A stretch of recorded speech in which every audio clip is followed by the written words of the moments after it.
Hello viewers और बच्चों। तो आज का हमारा क्लास 12th का इलेक्ट्रोकेमिस्ट्री चैप्टर में आज का टॉपिक है हमारा कोलरांस लॉ, कोलरांस का नियम। तो कोलरांस का नियम क्या है, ये किस टाइप के सॉल्यूशन पर अप्लाई होता है, इसके एप्लीकेशन क्या है, इसके यूज़ क्या है, ये आज का हमारा टॉपिक है। और एक और टॉपिक इसी से रिलेटेड हमारा है, वो है आपका इलेक्ट्रोलाइसिस, विद्युत अपघटन के नियम। इस चैप्टर में यही दो आपके टॉपिक्स अब हमारे बच चुके हैं, जिनको हम लोग को आज क्लियरली जो है इस पर डिस्कशन करना है कि क्या होता है। तो फर्स्ट हम लोग स्टार्ट करते हैं कोलरांस लॉ। तो देखिए, कोलरांस लॉ को समझने के लिए पहले कुछ चीज़ें हमको दिमाग में रखनी पड़ेंगी। पहला चीज़ कि कोलरांस लॉ जो है अप्लाई किस पर होगा, तो ये अप्लाई होगा इलेक्ट्रोलाइट्स पर। पहला चीज़, अपना पहला पॉइंट ये आएगा कि जो अपना सॉल्यूशन या फिर जो लेंगे हम, वो हमारा होना चाहिए कैसा, इलेक्ट्रोलाइट्स यानी विद्युत अपघट्य होना चाहिए। दूसरा चीज़ कि इसकी तनुता की बात करते हैं। तनुता मतलब हमको डाइल्यूशन, सॉल्यूशन अपना क्या करना है, डाइल्यूट लेना है। वो भी डाइल्यूट कैसा, इन्फिनिट मतलब अनंत तनुता पर हमको निकालना है। तो पहला कंडीशन हमारा ये है कि जो आपका सॉल्यूट है वो क्या होना चाहिए, इलेक्ट्रोलाइट्स होना चाहिए। दूसरा आपका इन्फिनिट डाइल्यूशन यानी डाइल्यूट होना चाहिए, लेकिन कैसा, अनंत तनुता पर हमको निकालना है। तो कोलरांस ने क्या किया कि एक्सपेरिमेंट किया और उसने जो है आयंस जो भी सॉल्ट थे उसके आयंस के बेसिस पे, आयंस की तनुता के आधार पर मोलर चालकता, जिसको हम बोलते हैं मोलर कंडक्टेंस या कंडक्टिविटी, मोलर कंडक्टिविटी, इसमें और जो उसके आयंस हुए उसके मोलर कंडक्टेंस दोनों में रिलेशनशिप क्रिएट किया। और उसी रिलेशनशिप को उसने नाम दिया Kohlrausch law. According to this law, Kohlrausch के अकॉर्डिंग हम जब प्रॉपर डेफिनेशन की बात करते हैं तो डेफिनेशन में पहला चीज़ हमारा ये है कि किसी भी विद्युत अपघट्य की अनंत तनुता पर, तनुता उसकी क्या हो, डाइल्यूशन उसका इन्फिनिट हो, तो अनंत तनुता पर तुल्यांकी और मोलक चालकता दोनों, मतलब आपका जिसको हम बोलते हैं इक्विलिब्रेंट कंडक्टेंस और मोलर कंडक्टेंस, इसका मान उसमें उसके इलेक्ट्रोलाइट्स में उपस्थित पॉजिटिव और नेगेटिव यानी धन आवेश और ऋण आवेश की अनंत तनुता का सम होता है, यानी उसका टोटल। तो हम साफ साफ बोल सकते हैं कि किसी भी विद्युत अपघट्य की अनंत तनुता पर उसकी तुल्यांकी चालकता, मोलक चालकता का मान उसके धन आयन और ऋण आयन के अनंत तनुता पर तुल्यांकी और मोलक चालकताओं के योग के बराबर होता है। अब हम डेफिनेशन की बात कर लेते हैं। तो the molar conductivity of an electrolytes, molar conductivity of an electrolytes at a infinite dilution is the sum of molar ionic conductance, molar ionic conductance of its individual ions, जो अलग अलग आयंस हैं उसकी बात कर रहा, its individual ions each multiplied by the number of such a ions present in one formula unit of electrolytes. मतलब उसका एक जो फार्मूला यूनिट्स होगा उसमें number of positive charge, number of negative charge, जो नंबर्स आएंगे उसके नंबर से मल्टीप्लाई हो जाता है। So number of such a ions present in one formula units of electrolytes, यही है आपका कोलरांस लॉ।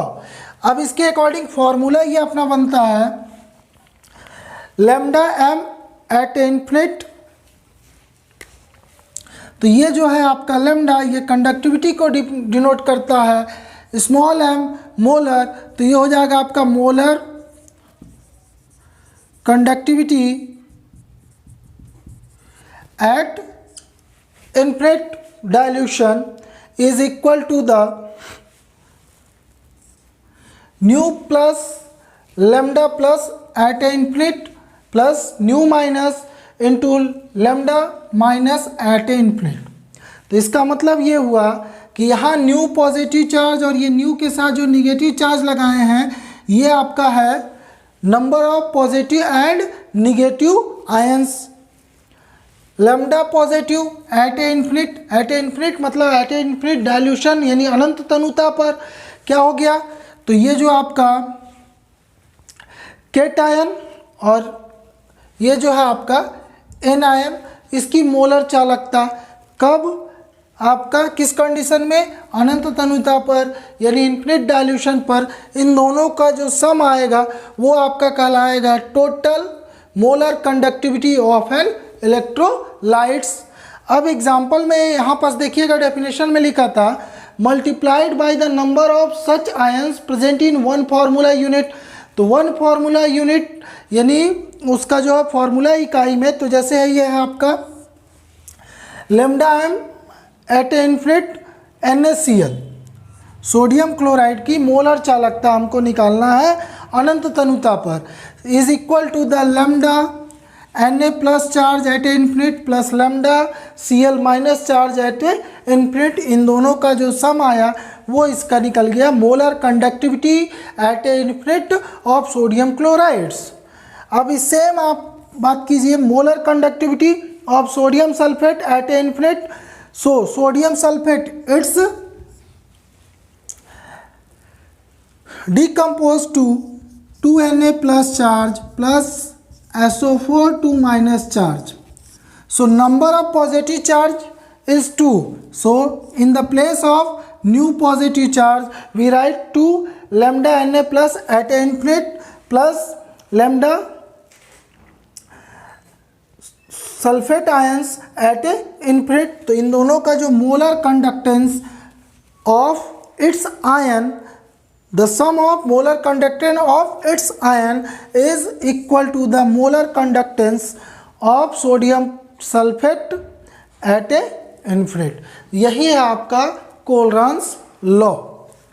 इसमें और कुछ नहीं है, बस ये याद रखिएगा कि जो नंबर ऑफ पॉजिटिव और निगेटिव आयंस आते हैं ये उसके formula unit, one formula unit में जितने रिप्रेजेंट किए जाते हैं उसी के थ्रू इसको राइट अप करते हैं। अब बात करते हैं इसके एप्लीकेशन, यानी इसका जो है यूज़ कहाँ करना है, अनुप्रयोग कहाँ करना है। तो सबसे पहला पॉइंट जो है इसमें आपका एप्लीकेशन में, तो ये सबसे पहला पॉइंट बोलता है molar conductant of weak electrolytes at a infinite dilution. माने इसका उपयोग हम दुर्बल विद्युत अपघट्य जो वीक इलेक्ट्रोलाइट्स होगा इसका मोलर कंडक्टिविटी को कैलकुलेट करने के लिए करते हैं। सेकेंड इसमें आता है आपका calculation of degree of dissociation. तो जब कोई भी इलेक्ट्रोलाइट्स रहेगा वो डिसोसिएट होगा, that means converting into its constituent ions, वो अपने अव्ययी आयनों में जब विभक्त होता है तो डिग्री ऑफ डिसोसिएशन यानी वियोजन की मात्रा, तो वियोजन की मात्रा जिसको हम डिनोट करते हैं अल्फा। सो इसका फॉर्मूला हो जाता है alpha equal, calculation of degree of dissociation का यूज करना है। So alpha equal lambda M molar conductivity upon lambda M molar conductivity of 0 when the concentration of initial position and C the molar conductance of that concentration particular जो हमको सांद्रता दी होगी, तो उस सांद्रता पर विशिष्ट जिसको हम बोलते हैं मोलर चालकता और इनिशियल टाइम पर मोलर चालकता, इन दोनों का जो अनुपात यानी दोनों का जो रेशियो आता है वही आपका कहलाता है डिग्री ऑफ डिसोसिएशन। इसको हम कैलकुलेट कर सकते हैं। फिर अपना अगला आता है calculation of dissociation constant of weak electrolytes. अब जो वीक इलेक्ट्रोलाइट्स रहेगा यानी कहने का मतलब दुर्बल विद्युत अपघट्य है, उसकी वियोजन स्थिरांक की गणना हम कर सकते हैं। तो कैसे कर सकते हैं, तो हमने ये एक फॉर्मूला पढ़ा है K इक्वल, K जो है आपका क्या है कांस्टेंट है। क्या कांस्टेंट है आपका, डिसोसिएशन यानी वियोजन कांस्टेंट है, डिसोसिएशन कांस्टेंट जिसको हम वियोजन स्थिरांक बोलते हैं। तो K equal C into alpha square upon 1 minus alpha. Alpha है आपका क्या, डिग्री ऑफ डिसोसिएशन। सी आपका क्या हो गया, मोलर कंडक्टेंस, या जिसको हम बोल सकते हैं सी आपका हो गया मोलर कॉन्सेंट्रेशन, यानी उसकी सांद्रता। तो किसी भी इलेक्ट्रोलाइट्स जो वीक इलेक्ट्रोलाइट्स है उसकी सांद्रता और वियोजन की मात्रा का वर्ग अपॉन होता है 1 माइनस अल्फा। तो 1 माइनस अल्फा मतलब अगर मान लीजिए जो आपका डिग्री ऑफ डिसोसिएशन है इसकी वैल्यू बहुत कम है, क्यों, क्योंकि ये वीक इलेक्ट्रोलाइट्स है भाई, तो वीक है तो बहुत कम आयंस में कन्वर्ट होगा, तो इसलिए जो है आपका डिग्री ऑफ डिसोसिएशन बहुत कम होगा। So K equal C into alpha square, इस फॉर्मूले के अकॉर्डिंग हम के की वैल्यू को भी कैलकुलेट कर सकते हैं। एक और पॉइंट आता है इसमें, determination of solubility of salt या सॉल्युबल सॉल्ट। तो अल्प विलेय जो सॉल्ट है उसकी विलेयता ज्ञात कर सकते हैं। तो कैसे हम उसकी विलेयता ज्ञात कर सकते हैं, तो सिंपल सा हमारा फॉर्मूला आता है, हम लोग अभी पढ़े थे जब इसमें मोलर कंडक्टेंस और इक्विवेलेंट कंडक्टेंस दोनों में रिलेशनशिप बताया, तो उसमें मैंने एक फॉर्मूला हम लोग पढ़े थे, lambda M at a infinite molar conductance at a infinite is equal to the conductivity into 1000 upon molarity capital M. Conductivity जिसको हम लोग बोलते थे क्या, kappa, kappa into 1000 upon capital M. So capital M that means number of mole dissolve in per litre, that means solubility. तो in the place of capital M we write solubility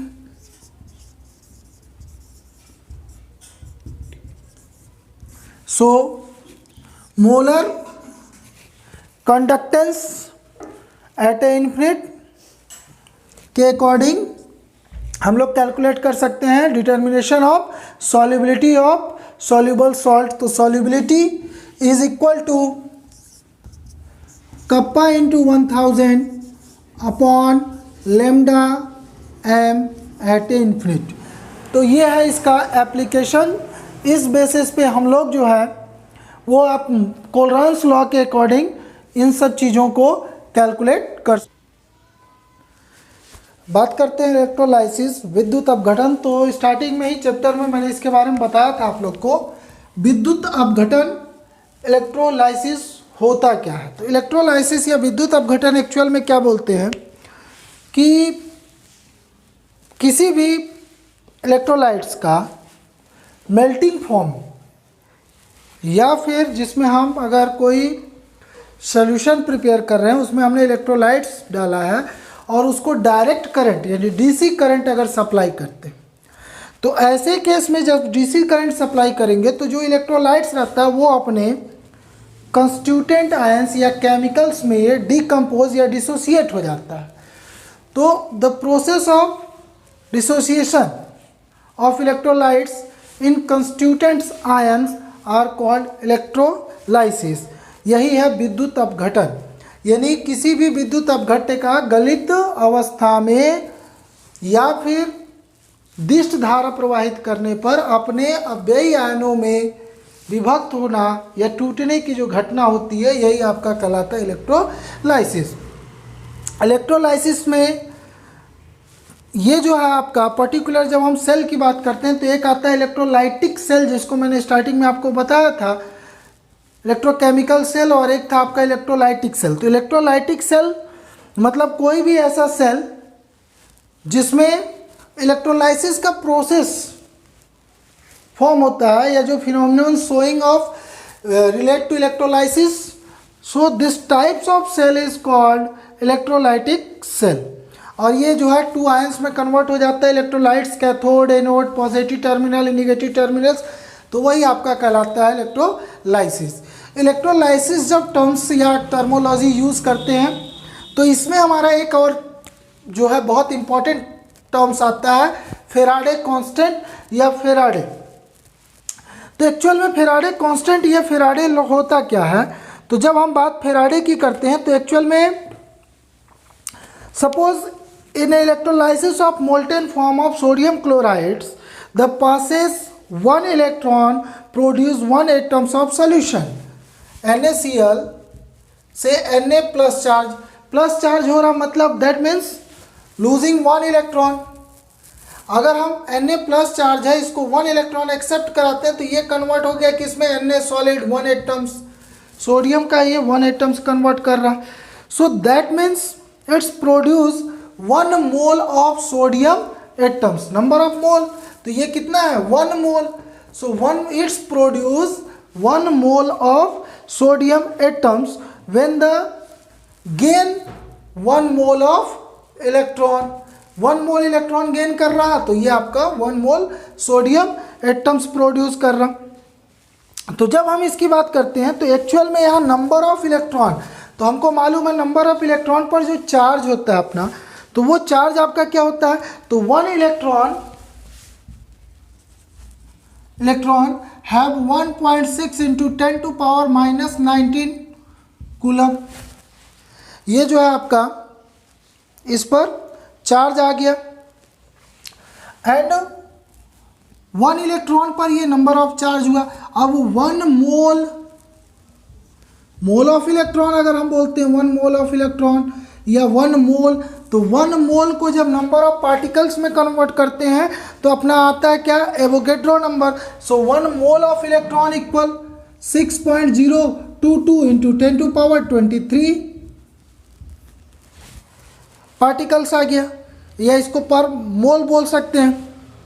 तो ऐसे case में जब हम 1 Faraday calculate करते हैं, 1 faraday denoted by capital F is equal to, तो यहाँ पास बात बोल रहा 1 इलेक्ट्रॉन है और 1 मोल कंसीडर कर रहा। ये जो प्रोड्यूस कर रहा वो भी आपका क्या है, 1 मोल, मतलब 1 मोल उसमें जो है वो सोडियम परमाणु में बदल रहा, कौन, 1 मोल इलेक्ट्रॉन उसको बदल रहा। तो ऐसे केस में जब हम इसको कैलकुलेट करेंगे तो ये आपका charge of 1 electron into number of particles in 1 mole.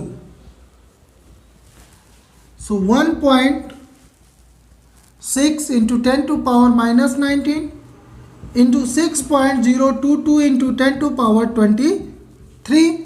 अब हम पूरे को जब मल्टीप्लाई करते हैं तो हमारी जो वैल्यू आती है ये आपका आ जाएगा अप्रॉक्सीमेटली, ये आपका 96,488 कूलम पर मोल, कूलम पर मोल। तो इसी को हम जब अप्रॉक्स में लिखते हैं तो हम अप्रॉक्स में लिखते हैं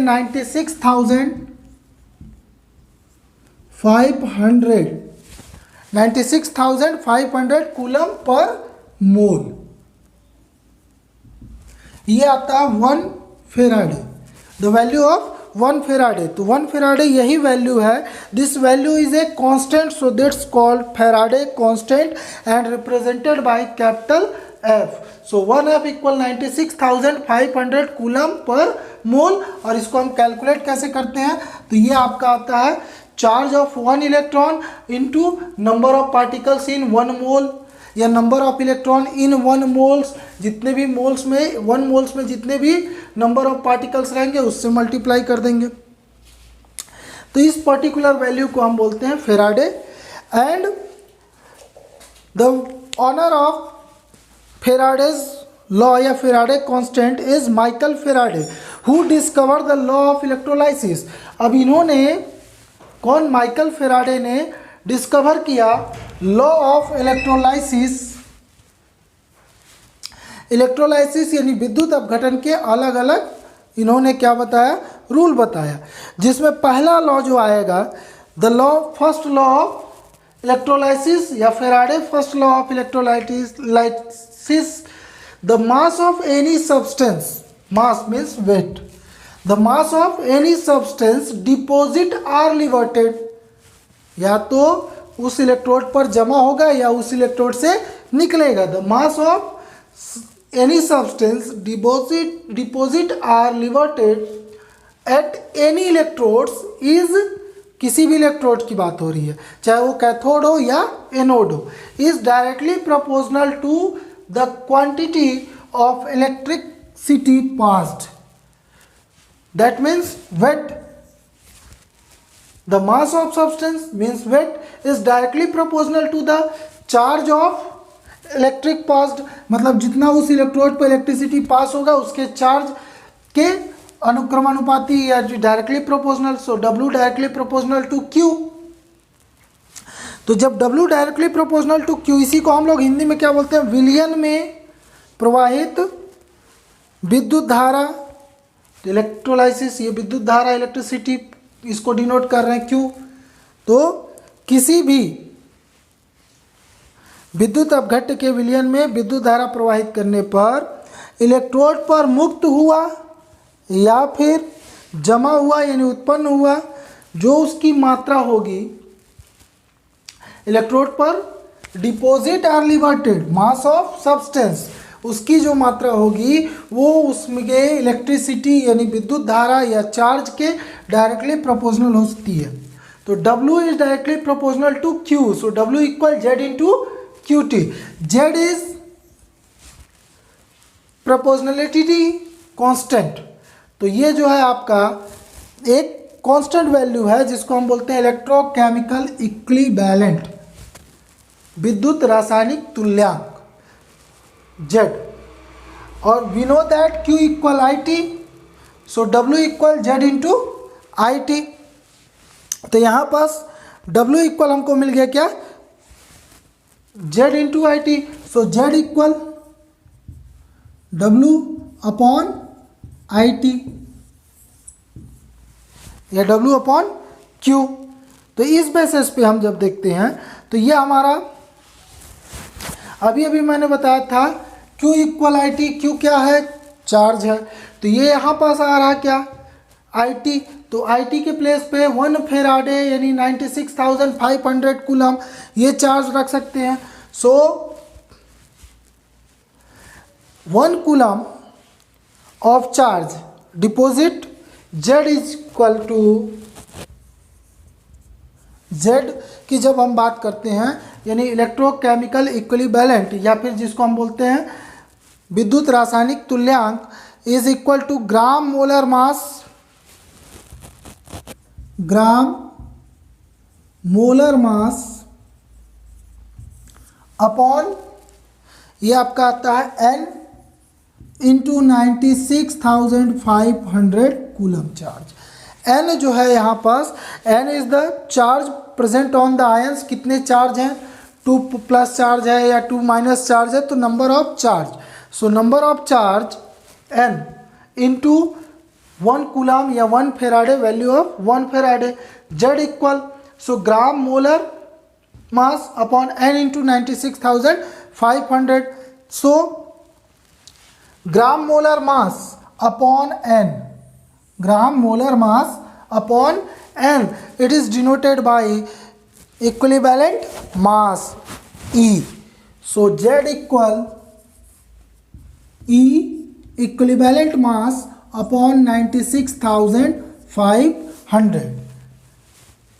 ये आपका होता है इक्विवेलेंट मास यानी ग्राम तुल्यांक की भार बराबर होता है ग्राम मोलर मास बटा आपका जो है नंबर ऑफ आयंस. तो अब इस बेसिस पर जब हम बात करते हैं तो ये आपका Z इक्वल क्या आ जाता है, E अपॉन 96,500. और इसी बेस पे हमारा जो एक और फॉर्मूला बन जाता है Z equal E means electrochemical equivalent is equal to the equivalent mass E. यही आपका फर्स्ट लॉ ऑफ फेराडे है. तो फिर से समझ लीजिएगा, the mass of any substance deposit or liberated और at any electrode is directly proportional to the quantity of electric passed. So W directly proportional to Q. So W equal Z into Q. Q equal IT. So in the putting in this value of in the place of Q. So W equal Z into IT. So Z equal W upon IT. So Z in the place of W we write Z equal होता है gram molar mass upon N into 1 faraday. So in the place of gram molar mass upon N is equal to E equivalent, जिसको तुल्यांकी भार बोलते हैं। सो Z equal ई, ये आपका आ जाएगा फर्स्ट लॉ ऑफ इलेक्ट्रोलाइसिस या फेराडे फर्स्ट लॉ। इसी में बात करते हैं हम लोग second law, Faraday second law of electrolysis. इसको हम लोग देख लेते हैं, छोटा सा ये भी है। बोलता है when the same quantity of electricity is passed through the solution, same quantity of electricity माने सेम अमाउंट में, सेम मात्रा में हम विद्युत धारा जो है वो प्रवाहित करेंगे through solution of different electrolytes connected in series. किसमें? जब क्या है डिफरेंट इलेक्ट्रोलाइट्स, अलग अलग जो इलेक्ट्रोलाइट्स है या इलेक्ट्रोलाइटिक सॉल्यूशन है वो अगर सीरीज में कनेक्टेड है, ठीक। तो जैसे आपके मान लीजिए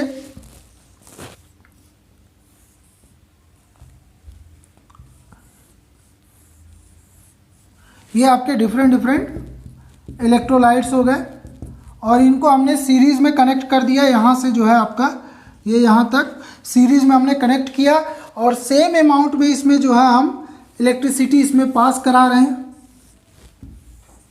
जब इलेक्ट्रिसिटी हम पास करा रहे हैं पॉजिटिव निगेटिव टर्मिनल, तो सेम अमाउंट में इलेक्ट्रिसिटी अगर पास कराते हैं तो ऐसे केस में क्या होगा? So electrolytes connected in the series, the weight of the substance produced at the electrodes are weight of the substance. So W produced at the electrodes are directly proportional to their equivalent mass. So equivalent mass किसका? उसका जो भी आपका electrolytes होगा उसका जो equivalent mass होगा उसके डायरेक्टली प्रोपोर्शनल होगा आपका अमाउंट ऑफ या वेट ऑफ सब्सटेंस। यानी अगर हम किसी भी विद्युत अपघट्य, अलग अलग विद्युत अपघट्य को एक श्रेणी क्रम में या जिसको हम बोलते हैं सीरीज में कनेक्ट कर देते हैं और कनेक्ट करने के बाद उसमें सेम अमाउंट में इलेक्ट्रिसिटी पास कराते हैं, तो ऐसे केस में जो भी सब्सटेंस प्रोड्यूस होगा इलेक्ट्रोड्स पर जा करके, चाहे वो डिपॉजिट हो या लिबर्टेड हो, तो वो अमाउंट ऑफ सब्सटेंस या जिसको हम बोलते हैं weight of substance is directly proportional to their equivalent mass. So W is directly proportional to E।